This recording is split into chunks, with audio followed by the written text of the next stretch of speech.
Dieu, mon Dieu, je te cherche pour m'abandonner à toi. Bien-aimés du Seigneur, l'Église, notre Mère, a célébré dans la joie et dans l'espérance pendant 6 semaines sa foi dans le Christ ressuscité. Ainsi, le ressuscité nous donne un beau message d'espérance et de confiance. Confiance pour ne pas sombrer dans le désespoir à cause du départ du Seigneur. Confiance parce qu'il nous a promis l'Esprit de vérité. Les textes de cette liturgie nous préparent à accueillir l'Esprit Saint à la Pentecôte. Dans la première lecture de ce jour, le discours de Paul à Athènes vient comme un modèle d'inculturation du message évangélique. Il se sert d'une inscription païenne au Dieu inconnu pour annoncer la bonne nouvelle de l'Évangile aux Grecs. Ainsi, Paul ne renie pas l'effort des hommes dans leur recherche permanente de Dieu. Toutes les religions sont à la recherche de Dieu, chacun à sa manière. C'est en cela que le Concile Vatican II affirme dans une de ses déclarations: l'Église catholique ne rejette rien de ce qui est vrai et saint dans ses religions. Elle considère avec un respect sincère ses manières d'agir et de vivre, ses règles et ses doctrines qui, quoiqu'elles diffèrent sous bien des rapports de ce qu'elle elle-même tient et propose, cependant reflètent souvent un rayon de la vérité qui illumine tous les hommes. Toutefois, elle annonce et elle est tenue d'annoncer sans cesse le Christ qui est la voie, la vérité et la vie. Jean 14, 6, dans lequel les hommes doivent trouver la plénitude de la vie religieuse et dans lequel Dieu sait réconcilier toutes choses.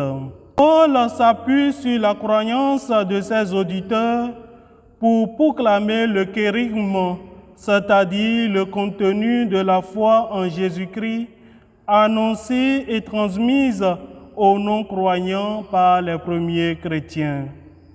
C'est ainsi que Paul révèle le vrai visage du Dieu que les Grecs adorent sans le connaître. Il est enfin le Dieu transcendant, immatériel, non représentable et non localisable. Mais le discours de Paul a rencontré la résistance des Athéniens à cause du mystère pascal, c'est-à-dire le concept de la résurrection de Jésus-Christ d'entre les morts. Dans l'Évangile, le ressuscité promet à ses disciples la venue de l'Esprit Saint. Tout laisse croire que l'Esprit est nécessaire pour les disciples, car l'œuvre de l'Esprit Saint est d'introduire les disciples dans la vérité, de les faire naître d'en haut. Ainsi, le rôle de l'Esprit Saint est d'éclairer de sa lumière le cœur des disciples par eux-mêmes et le cœur de tous les croyants.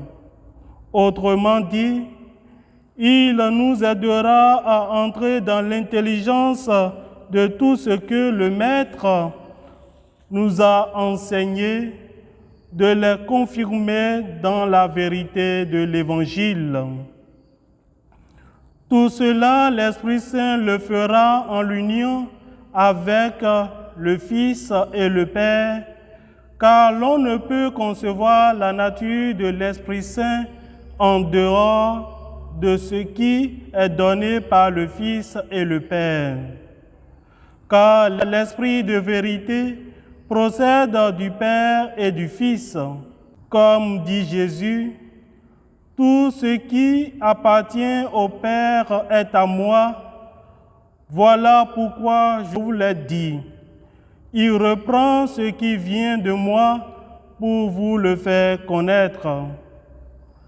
Tout ce que le Père possède, y compris son éternité, son immutabilité, sa bonté, le Fils l'a également et l'Esprit Saint l'a aussi. Bien-aimés du Seigneur, comment pouvons-nous saisir l'actualité de ces textes?